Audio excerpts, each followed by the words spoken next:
On se pose sous les filao ? Le filao, ça rime avec repos à La Réunion. C'est l'arbre du bord de mer. Pareil chez nos cousins de l'île Maurice. Ils l'appellent casuarina. Se poser sous les casuarinas, c'est joli aussi, non ? C'est son nom latin. Il vient de Mada, et même d'un peu plus loin, il est originaire de Malaisie. Nous, on l'a importé de Madagascar. C'est là qu'on l'a trouvé dans les années 1760. On parlait déjà du réchauffement climatique à l'époque. En tout cas, déjà, on ne voulait pas que nos terres partent à volo. C'est pour éviter l'érosion des plages qu'on a introduit les filaos. On s'en réjouit aujourd'hui. Ils nous font de l'ombre, des beaux décors pour les photos de coucher de soleil, et ils tentent toujours autant de retenir le sable du lagon. Et maintenant, ils sont comme chez eux. Donc, ce sauveteur d'hier, encore une fois, on le qualifie d'exotique envahissant.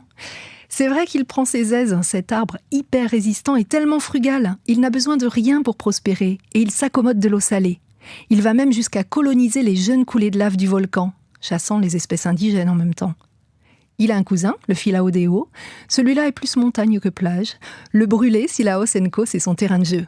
Et c'est lui qui fait cuire le curry au feu de bois. On s'en sert comme combustible. Est-ce qu'il chante dans le vent comme le Filao des bas ?